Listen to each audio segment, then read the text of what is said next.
Graveyard Keeper is an amazing game that will make you sit for countless hours to the point that you'll even forget to go to the toilet. But when it comes to the story, things get really complicated and confusing. There is a lot of information that comes from all directions and it's hard to put everything together. But once you start to connect the dots, the game will reveal to you a very interesting and incredible story. So today we will discuss it and answer some big questions like what is the role of the Graveyard Keeper, who is the guy who brought us here, and what's the deal with the endings of the game. Without further introduction, let's get started. The story begins with a very interesting and powerful being known as the Ancient God, or the Man with the Red Eye. He created the world where the game takes place. He also created 3 priestesses sisters to serve him, named Chain, Clotho and Bella. The Ancient God likes his creation so much that he decided to make even more people to serve him. He even created a portal and a key that activates it, and he gives this key to his priest named Digus and forbids him to give this key to anyone because the portal is unstable and dangerous. We will discuss more about it in just a bit. The problem was that the people were fools. They did know nothing and they couldn't make anything, and so the Ancient God provided them with everything they could need: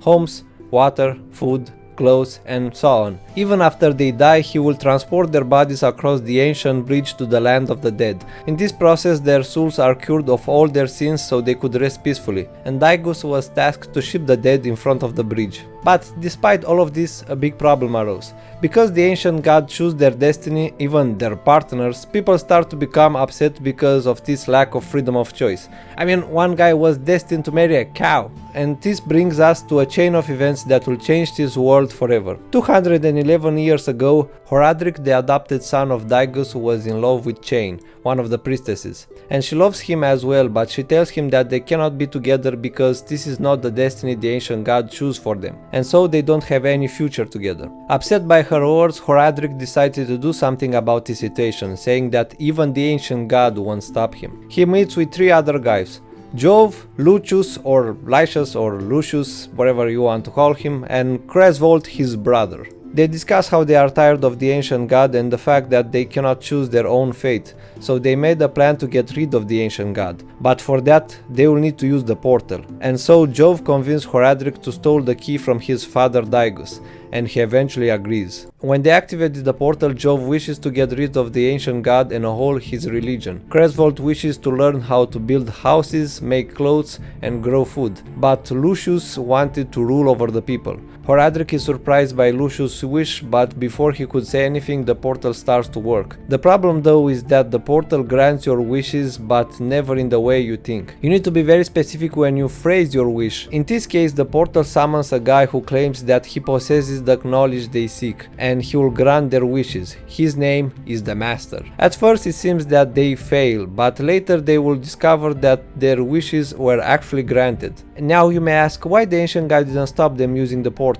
Well, even though he created the portal, it seems that he doesn't have control over it. That's why he forbids everyone to use it. Then that's why he sent a vision to Clotho, one of his priestesses, to prevent this from happening, but she failed. 3 years later, people already started to question the rules of the Ancient God and to take side with the Master. A meeting starts in the town where Digus and the Master have a conversation about the old faith versus the new faith. After some arguments, the Master wins the trust of the people by promising them unemployment benefits. Because people stopped worshipping the Ancient God, he stopped providing them with water and food, and his power started to become much weaker, to the point that the dead bodies struggle to get to the bridge. Horadric tries to speak with his father about the situation, but he doesn't want to listen and tells him that he's not his son anymore. 1 year later, and the only people left to worship the Ancient God were Digus, the priestesses, and the village. The whole town forgets about him and takes side with the Master. In one night, the people waited for the Master to arrive, but they keep waiting for quite a while. Then Jove and Lucius appeared instead of him, announcing that the Master was killed by the priest of the Ancient God, but instead of dying, he ascended into the sky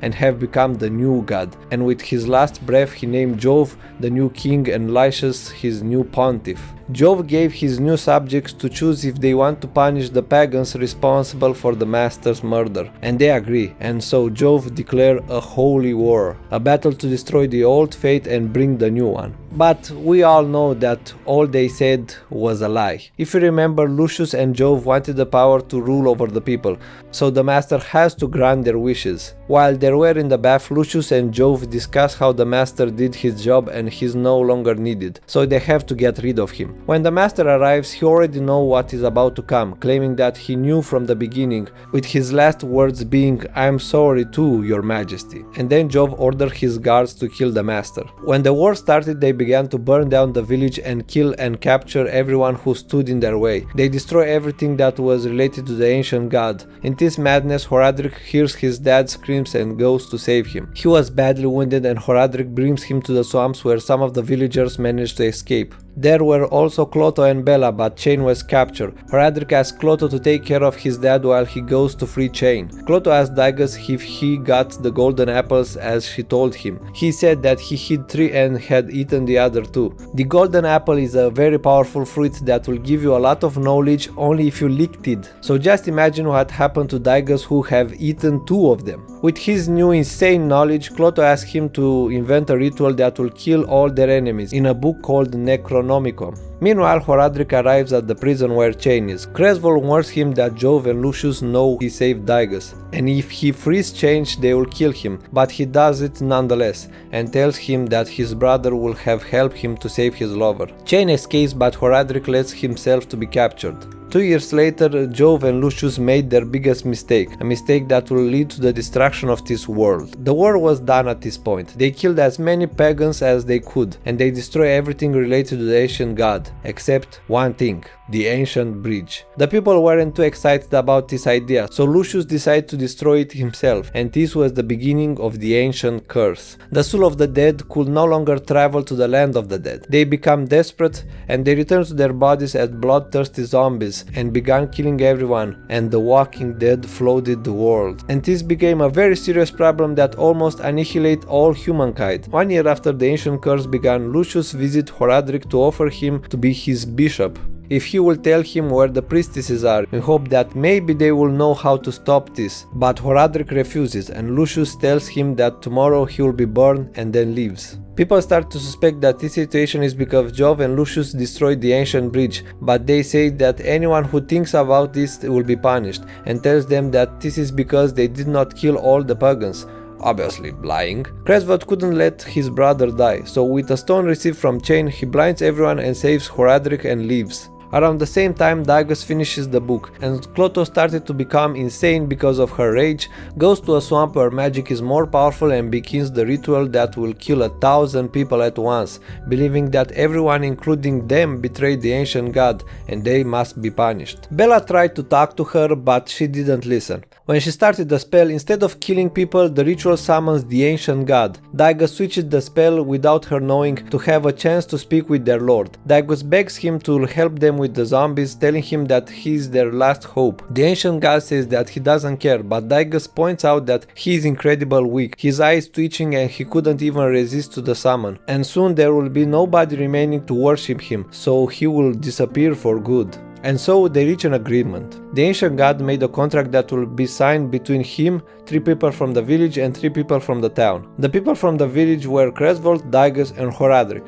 And the people from the town were Master Alaric and his brothers, who we will meet later. When the contract is signed, the world will be bound by it, and if the rules of the contract will be violated too many times, the ancient curse will return. The rules of the contract were peace not war, faith not heresy, freedom not prison, forgiveness not revenge, hope not despair, and the shipping of the dead not walking dead. All signers will be immortal as long as the contract is valid, and the guarantor of the contract will be the graveyard keeper. Lastly, the truly guilty people will be punished. Their souls will be bound to their dying flesh forever, and those were Lucius and Jove. After this, Daigus tasked his sons to help rebuild the village, and he will retreat to try new sweets. And he later will become crazy, probably because of everything that has happened, but more because he ate 2 golden apples. Horadric constructs a church, preparing for the first keeper to arrive. Chain appears and asks Horadric, who have become the head of the village, if she and Bella can live beside the village. Clotho couldn't take her revenge, and so she becomes even more mentally ill.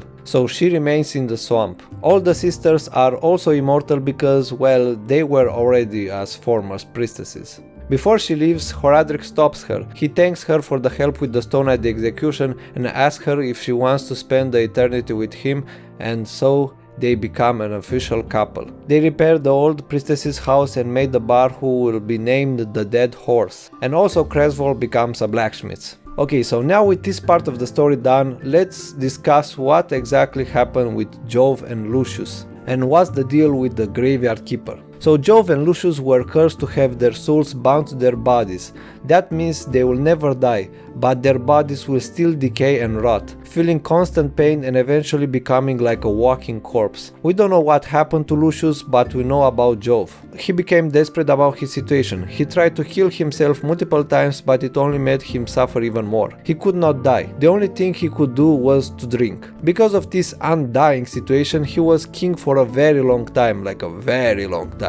So long that his son grew impatient and he wanted to become the new king, but he knew that killing him would not work, so he cuts off his dad's head and he ordered that his head will be buried separate from his body, spending his time with only his head remaining buried underground. And also Clotho for the next 170 years will write in the Necronomicon multiple spells, and she will try desperately to find a way to take her revenge upon everyone, because she believes that everyone betrayed her and they all deserve suffering. Okay, so now let's finally discuss about the graveyard keepers. Like I said, the graveyard keeper is the guarantor of the contract, meaning his job is to do what the bridge was supposed to do, but manually. That means he needs to cure the sins of the dead by removing the red skulls and then bury their bodies in the graveyard. They will no longer go into the lands of the dead, but they will still be able to rest. The graveyard keeper is a person brought by the ancient god from another world, the real world, so to say. The reason why is because the graveyard keeper is meant to keep the balance between the town and the village, and so being an outsider, his choices will not be influenced by any morals or emotions. It's not very clear, but it seems that the ones that are chosen have died in the real world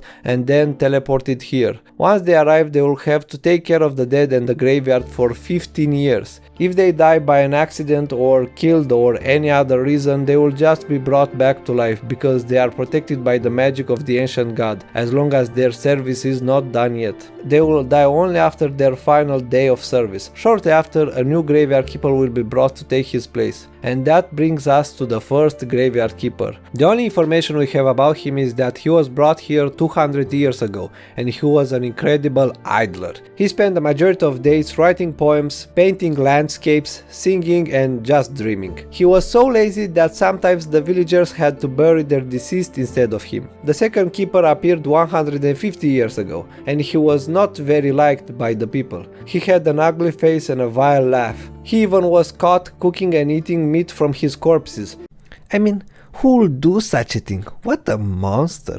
Everyone was scared of him. They hated him and he hated them. We can also see the ancient god in this image, meaning that he was watching him probably to make sure that he does his job and he doesn't do something bad, but we don't know for sure. 100 years ago, the third graveyard keeper arrived, and he is the one who we know the most about. He is also known as the inventor keeper. He was an extremely smart guy. In fact, he was so smart that he had 2 brains. Most of the stuff we found in the game is his creation. He transformed the church library in his new researcher station, where he will study this world. He also invented every machine found in the souls room. He discovered a way to help the souls of the dead even more, and he invented a system that can extract the souls from the body, purify them from all their sins, and send it to the land of the dead. So he created some sort of an artificial ancient bridge. At some point he became friends with Clotho. He cured her sciatica and her hypertension. In return, she taught him how to create zombies. And so he started to make multiple zombies that will do the tedious work for him, while he will continue his studies. In this process, he accidentally creates a smart zombie and he chained him up.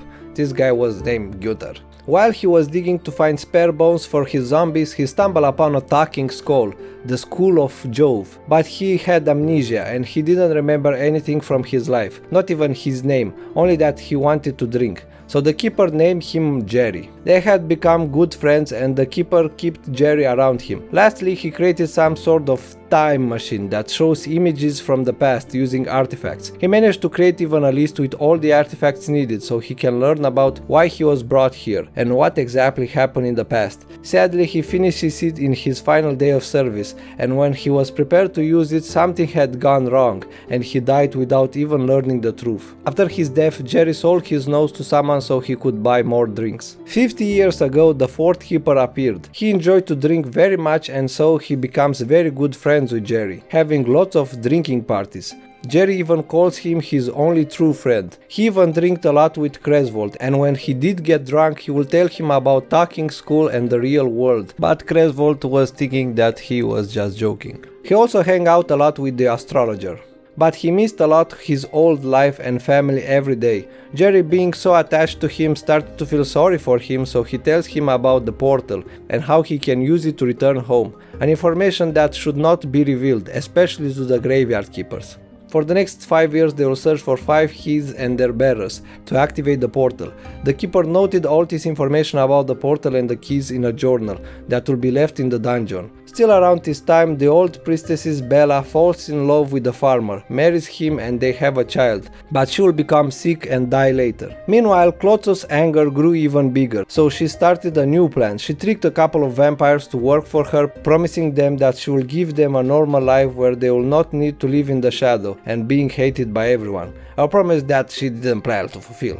And if they did not obey her, she will just kill them. They were tasked to gather information about how to bring back the ancient curse and destroy the whole world. After some search, they capture one of the person that signed the contract, that being Master Alaric. They transform him into a vampire and torture him until he reveals that if the graveyard keeper is killed, the curse will return. Clotho ordered the vampires to kill the fourth keeper, but they failed. All of them were transformed into vampires' jaws, because like we already know, the keepers are protected by the magic of the ancient gods, so killing him will not be that simple. Clotho later finds out that the keeper wants to use the portal, so she prepares a ritual that will make the portal explode. In the time she casts the spell, someone approaches and she orders her vampire to kill the intruder, only to find out that this was her sister, Chain. In a rage, he kills all the vampire, believing her sister was killed. She luckily managed to survive, but Clotho did not know that, so she started to become desperate because of what she did. She tried to commit suicide drinking a lot of potion, but it didn't work, and her mind was shattered to the point of never being able to heal again. She started to have amnesia and becoming completely crazy. The ritual was complete though. In the 20th years of servitude of the fourth keeper, or 30 years ago, the keeper managed to activate the portal and wishes to go back home. But because of the ritual, the portal exploded and created an event that will be later known as the Great Blast, and all the keys were scattered throughout all the village because of the explosion. The Inquisitor house was caught in the explosion as well. His wife and son were in it at the time. In the last moment, his wife threw her son through the window. She died, but the child survived. Moments later, a group of bandits come to rob the place before anyone could arrive, and the female bandit finds the child and she decides to take care of him. This child will be later known as Snake, and he will start a quest to find his father. When the Inquisitor saw his family dead, he swore to burn every witch he would find. Because Jerry had revealed this information, the ancient gods have taken him, erased his memory and buried him in the back of the keeper's house. But the real problem just started. For the next 30 years there will not be any keepers, meaning there will be nobody to take care of the dead. The Inquisitor started to kill and imprison people and many other things that violated the rules of the ancient contract. Luckily in this time the ancient curse didn't start it, but the threat was still there. And that finally brings us to the events of the game. One day a guy comes from the store and a car crashes into him, and then he wakes up in the front of the ancient god. He is confused, but the god tells him that he just turned a new page of his life. Before he will transport him to his new home, the god splits him in two personalities, one who is overly aggressive and one who is more kind. He does this as a safeguard to prevent an event like the one with the previous keeper, so if one of them dies, he will just summon the other one. Then he erases their memories about this event. The aggressive personality is sent to the town and the kind one is made the new graveyard keeper. This is the reason why he cannot go to the town and die every time he tries to, because in doing so he will meet with his other half. And this is available as well for the other one, he cannot go to the village. The ancient god instructs the keeper to dig up Jerry because he will explain everything to him. From here on, if you play the game, you more or less know what will happen, so let's just summarize everything. So the fifth keeper finds Jerry and tells him about his duty. He finds the third keeper research room, and thanks to a guy named Yurik, he also finds the soul room. The keeper desperately wants to go back home. He eventually stumbles upon the astrologer, who tells him about the fourth keeper journal. He goes to the dungeon and brings it back to the astrologer. He reveals that his note says that there is a way to go home. He needs to use the portal, but first he needs to find 6 keys to activate it. Every key is held by each person that appears on the clock, so for the most part the keeper will try to earn their trust and make them give him the keys. In his journey he even finds the time machine made by the third keeper. He constructs a bar as a cover and he uses it. He learns about the ancient god and the contract, and Jerry learns about his past and claims that he regrets remembering. Not too long after this he is visited by a guy named Marcus. He and many other people are refugees who run from the inquisitors that think they are heretics and wants them dead. He begs the keeper to help them to set a camp where they will hide, and he will even pay him, so he accepted. In this camp he finds Master Alaric, who tells him about the ancient curse and how they need to find who is the leader of the vampires and make her stop the coming of the ancient curse. After a few days the keeper is visited by an inquisitor named Beatrice that puts a spell on him to spy on him. The keeper and Master Alaric finds that the vampire leader is Clotho. They try to bring back her memories, but it was in vain, and that is because of Beatrice's spells. Beatrice will meet again with the keeper and she will offer him a choice: to make some potion to transform people in ghouls, or she will kill him. From here the player has 3 endings to choose from.